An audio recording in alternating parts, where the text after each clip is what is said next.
Welcome to this episode of So Here's the Thing with your host, Sharon Shea Alexander, yours truly. And today we have a special guest for you. We have the CEO of Just Divine University, winner of the esteemed 40 Under 40 Award, and also named, let me make sure I get this correct, one of South Florida's most prominent and influential Black business leaders. Let's welcome today Dr. Jessica Hudson. Thank you. Thank you for Welcome. having me. It's a pleasure to be here. Dr. J, may I call you Dr. J? You can. Dr. J Hud? Yes. Because that's how I know you on social media. Yes, you may. They don't know that we've known each other for a little while. Yes. And one of the reasons why I asked you to come on is because of all of the things that you're doing in the community, all the things that you're doing for the small business community. Yes. We appreciate you. Thank you. It's no wonder that you've been awarded the 40 Under 40. A lot of people don't know what that is. That's actually because you're doing so much that sometimes you don't know who's watching. Yes. And I'm pretty sure when you got that call, you didn't know that you were being watched. No. And that's awesome because you're doing what you love to do. Yes. Correct? Okay, well, Dr. J Hud, that's what we're going to call you, Okay. affectionately. Give us a little backstory of your journey and how you got started. What was your inspiration? And what experiences shaped the woman, the entrepreneur, and the leader that you are today? Okay, well, I didn't wake up as an entrepreneur. I started my journey as a teacher. I taught in the classroom for 12 years, but I knew that it was something that I was passionate about just with scaling outside of the classroom. I had a broader purpose in life. And I liked the flexibility, and there was just more that I felt life had to offer. And going through challenges with getting laid off, budget cuts for teachers, or they're moving you to a different school and you get accustomed to the staff, you get accustomed to the students, it didn't feel good. And sometimes it left you empty. Because you Okay. felt like you wasn't good enough going from school to school Oh, wow. and going through those challenges. And so I said, you know what? God has called me to something greater, but I have to find what it is. In teaching, I was in class one day, and I was just praying, and I'm like, God, you have to show me the sign, show me what it is you want me to do next, or how can I be a vessel for you to use me? And a young man called me and said, I heard so many good things about you, and I want you to run my tutoring program. Okay. And so he ends up letting me meet his grant writer, and they had about 3,000 students they wanted me to service. Oh, wow. In Hillsborough County, Broward County, Miami-Dade County.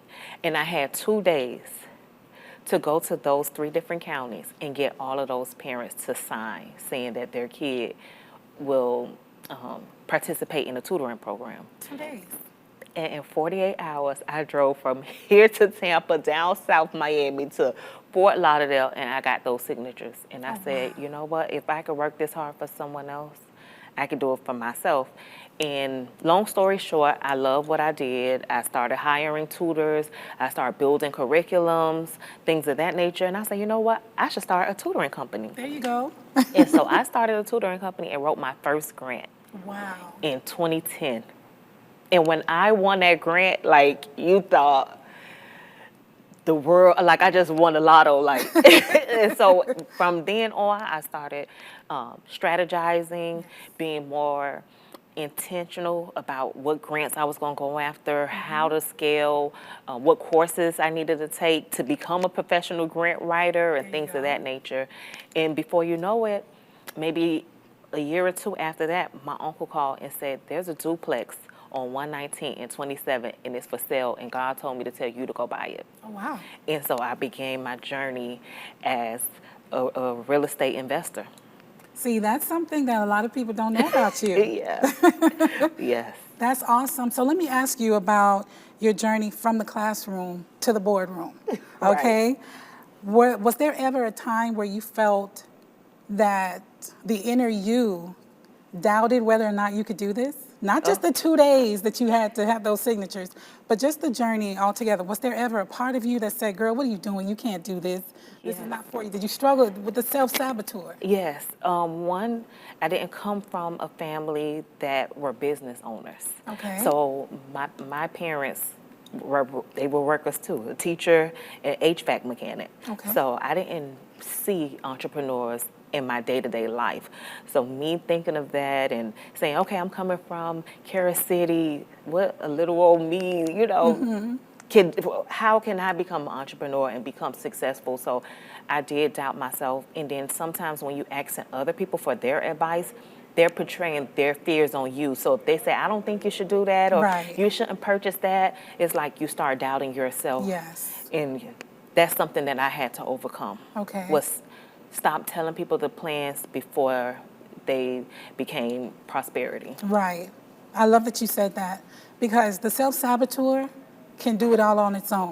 But can you Yes. imagine people outside of that space in your head telling you, Yes. Jess, you can't do this. Yes. Are you sure this is for you? Right. Like, it just makes you question yourself even more. Yes. But I love that you pushed past it. You saw the opportunity as a challenge. Yes.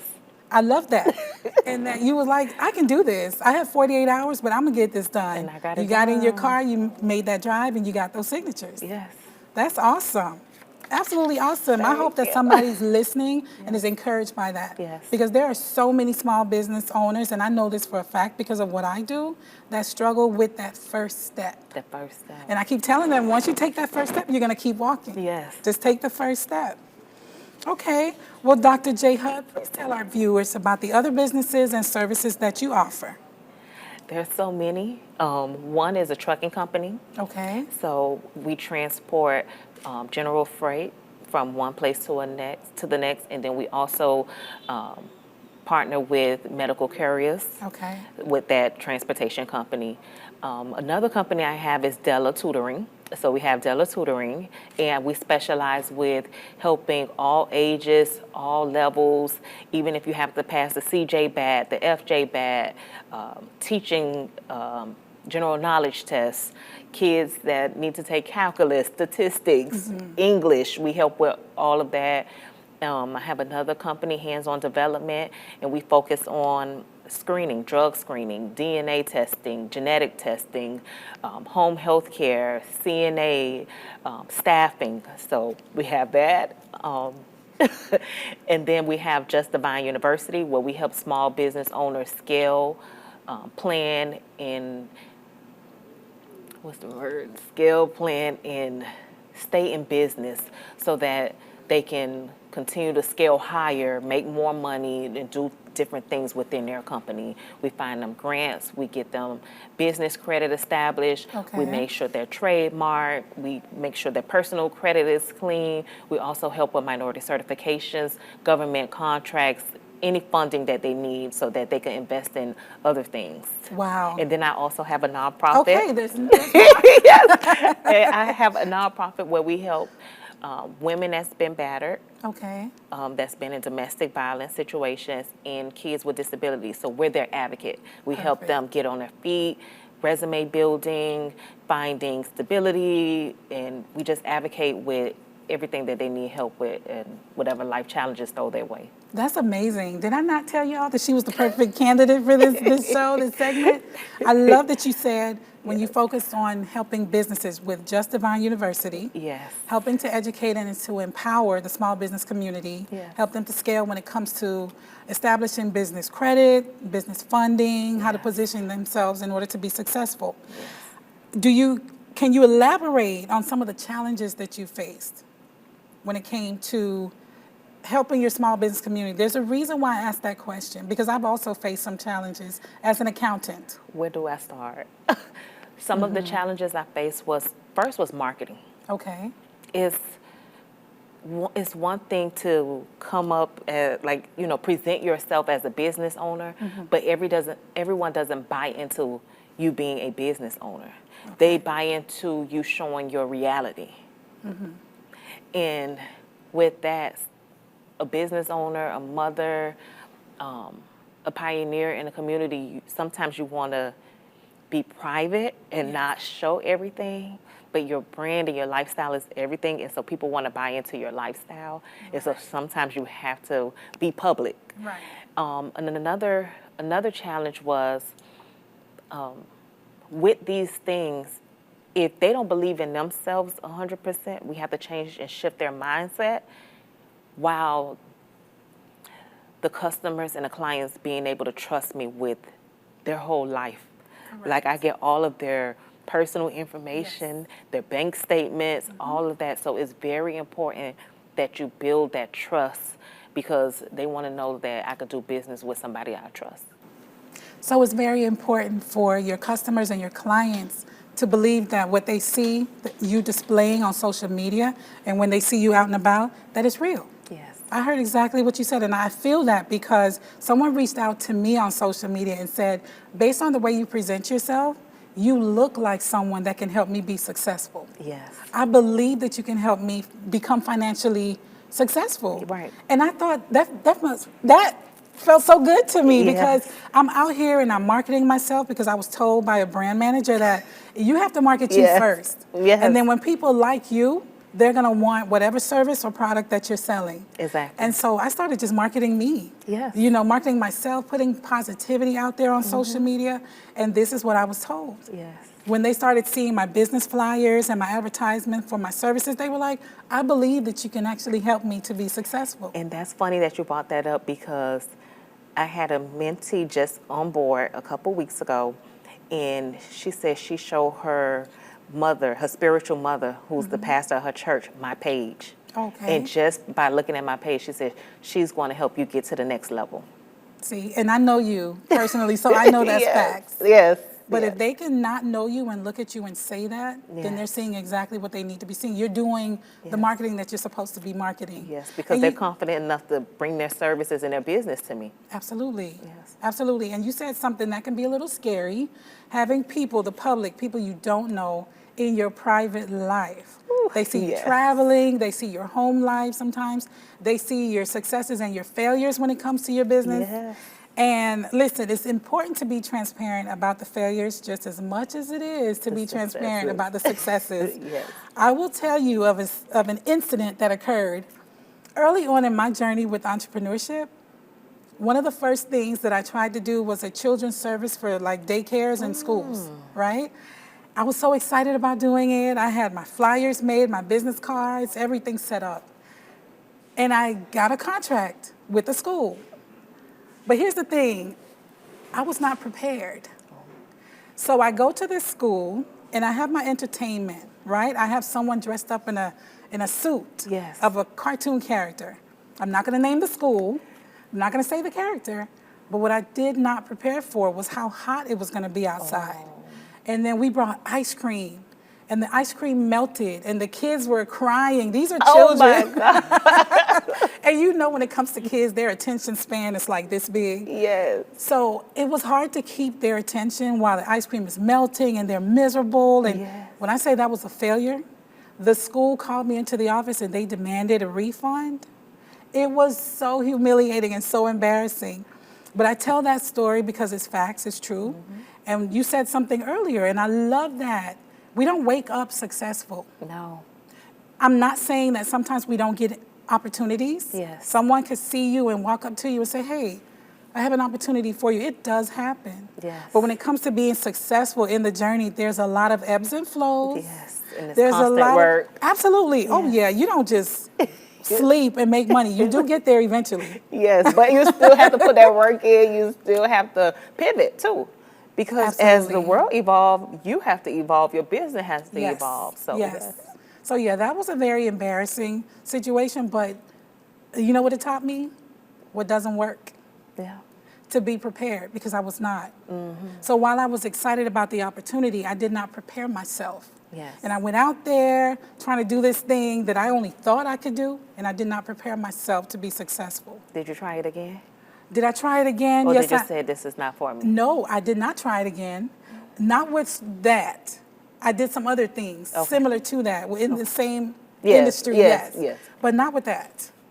Because number one, I don't really have what it takes to keep a 5-year-old's attention anymore. Me neither. That's why I That never is- taught elementary school.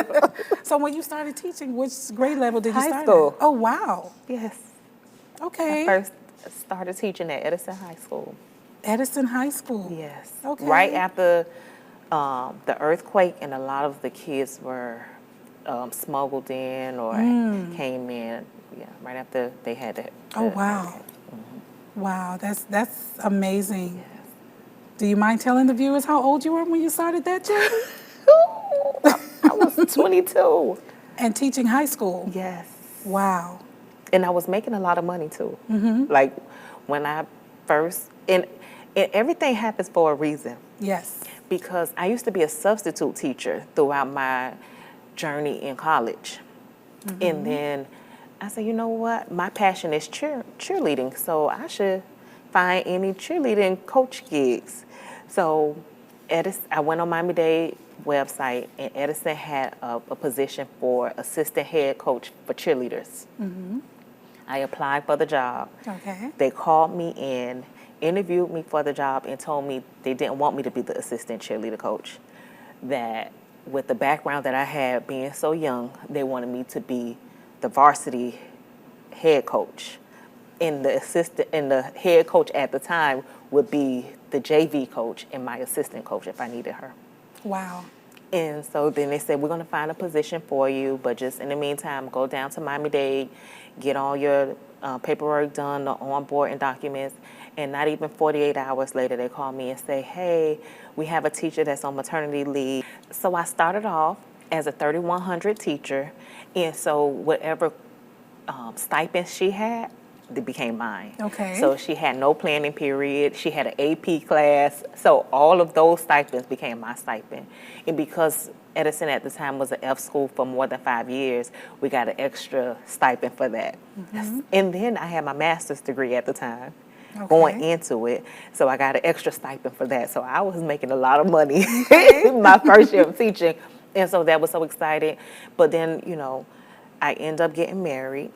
I wanted to become a pharmacist at the time, and my ex-husband told me, "You're not going to quit working to become a pharmacist right now."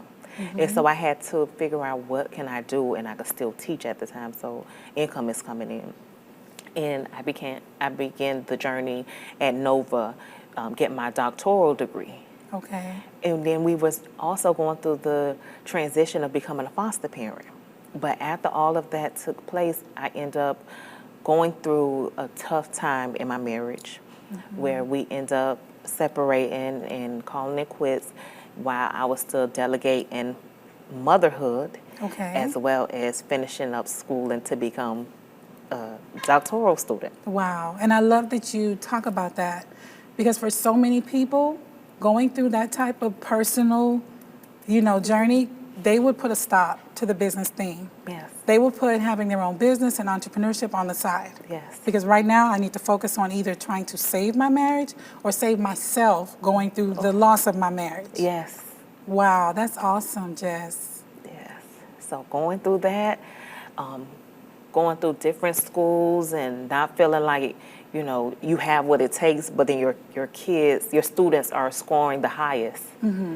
But then it's like you kind of felt like, okay, this is not my purpose. Even though I'm scoring the highest, my kids are doing well, exceptionally well with their test scores, it felt like I wasn't enough. And I felt like sometimes the staff may feel away because they see a purpose, or they see the calling, they see the interaction with you and the kids, they see all of that, and so it makes it harder for you to be an educator and to be yourself and to be that motherly and nurturing figure that they need. And as I was sitting in the classroom one day, my uncle called me and was like, God told me you need to become an investor and you need to purchase this. And I took the leap of faith and I did something that no one would have ever thought was possible, because I had a heap of student loans. Okay, wow. my credit score was 720 at the time, but you're talking about a 24, 25-year-old now. Credit score is 720, but my debt to ratio is awful. I am a teacher living on a teacher's salary. So on paper, it looks like I'm making only $50,000 a year, and then I already have a mortgage and a car note and student loans. Who's going to qualify me for a property, an investment property? I'm glad you asked that question. So here's the thing. You mentioned earlier about how your journey started, and I'm listening to every intricate detail on how you got from here to there. And what's important is that you acknowledge that it was a purpose, that it was a calling. Yes. And that's something that a lot of business owners They're still trying to figure out, what is my calling? What is my purpose? But I'm watching and I'm listening to you, and I'm seeing how God strategically placed you in an opportunity. Somebody had to go on maternity leave, and so they needed Jessica Hudson. And so here you are thinking that I'm only subbing for this person, not really knowing at the time what the bigger picture was, Right. where you would end up. Yes. So at a very young age, you wound up being an investor. That's amazing. Yeah. Who would have thought? Did you think that this could happen for you at that age? I didn't think. All I knew was that I had $50,000 saved at the time, and I kept telling myself, I'm going to get 6 figures, and then I could think about investing. I could think about retiring from teaching and doing other things. But and then as time went on, I found a mentor, and he didn't take me serious at first because he was a Hispanic male, and I'm a young black girl. And so he's looking like, you don't have a struggle and you don't have kids. Why are you so urgent to become successful? So he didn't really take me serious. I would email him, he wouldn't respond. I would call him, leave messages, he wouldn't return my phone calls. And then I just kept doing it. I just, like, I ran after him. Like, I chased, like, you know how some people are consistent with their relationship, like they got to make it work. Like, I would call him, and then one day he just was like, I never seen someone so adamant about success. And you know, I'm thinking while you're talking, do you think maybe he was watching to see if she's going to give up? Now looking back over the years, it was like, how bad do you want it? Wow, okay. And so he lived down south, so I would travel down south maybe twice a week, and I would take him donuts, I would take his wife champagne, I would never go empty-handed. And every time I left with a whole heap of knowledge, where I started learning about business credit, I started learning about business investors, I started learning about commercial realty. I was like, I'm 23, 24 years old, and I'm learning about commercial realty. I would have never that's the thought. thing that's so inspiring about you. At such a young age, the amount of things that you've accomplished, the amount of businesses that you had, and what you did with your education. How old were you, if you don't mind telling the viewers, when you got your doctorate degree? Well, I started the process in 2012, meaning I would have been 22 years old. Okay. And you knew you wanted that PhD. Yes. That's I knew that, yes. You said earlier that a lot of times people try to monetize every single thing, and it's not really what they're called to do. Right. And so it flops. Or eventually you burn out because this is not what's, aligned for you. Yes. So it's important to seek out what's inside of you. Seek that inner voice that tells you, okay, this is the path. Okay, Dr. J, in today's economic climate and under the current administration, what strategies do you believe small business owners need to adopt in order to not just survive in this administration, but also to thrive? Pivot and be proactive. Okay. And so with your businesses, you have to scale and create more streams of income while being proactive and learning the different laws, understanding the different amendments, being able to scale and using the opportunities to become minority certified to get these government contracts that's available and the grants that's still accessible. Absolutely. So being able to pivot and learning and doing your research and making sure you're in position where when the opportunity presents itself, you're ready. Thank you so much. I love that. Now, how important would you say community support and networking is in building your business? It's so important. It's crucial. Yes. It's part of those C's. It's Yes. crucial to collaborate and to communicate, to network, because that's where you build your team. Because now you have your word of mouth. Those are your walking billboards. I like that. You're walking billboards. Yes. Listen, I'm a big advocate for networking. I network as much as I can. You know why? Because I don't ever feel like I've arrived. You meet people in your industry, outside of your industry, and I don't have a problem walking up and saying, well, Dr. J, how did you accomplish that? Yes. Can you give me some tips on how to do that? And I feel the need with collaboration too, because like we said, we can't be the do-all, be-all. So I'm not an accountant by far. So if I have a mentee that came to me and said, okay, I just made $100,000 in 90 minutes. What am I going to do? Oh, we're going to call Miss Alexander so you can figure out how she can be your accountant and advise you on what you need to do with your finances. Absolutely. Okay, I have a marketer on the team, so now they could create the marketing so you can scale larger. So next time you'll make $200,000 in 90 Right. minutes. Okay, now I have a photographer. I have all these different people on the team that can help you scale, that can help you brand. And then even for me with minority government contracts, I'm always looking for help, because I don't stay in my field of expertise. I could go find a contract today and it may say I need a general contractor. I'm not a general contractor. Right. So now I have to go out in my network of people and say, okay, hey, I have a bid available, a proposal that we could put in, and I'm willing to do all the work. You just give me your prices, and now you have ongoing business for the next 5 years. Absolutely. Collaboration over competition, and now everyone Thank in you. the team Thank eats. you. Now, I don't know how you're doing this, but I also heard through the grapevine that you're planning on doing some rebranding Yes. and launching bold new campaigns. Ooh. Dr. J, It's going to be bold. it's going to be bold. Yes. You think the people are ready? Oh, no. Oh, are you ready? Because I'm going to get to let people know the real side of me, another side of me, the bold side. You know, even like we said before, I'm a young mother, and sometimes I'm conservative. And Really? yeah. Okay. And so now it's time to step out the box, and it's time to let people in my journey, in my lifestyle, in my day-to-day trials, tribulations, wins, ups, downs, successes. So I'm going to be, showcasing that and It's letting gonna them be- see another side of me, the goofy Yes. side of me, the serious side of me, Yes. the motivating side of me, of saying I got to motivate myself sometimes to get up out of the bed.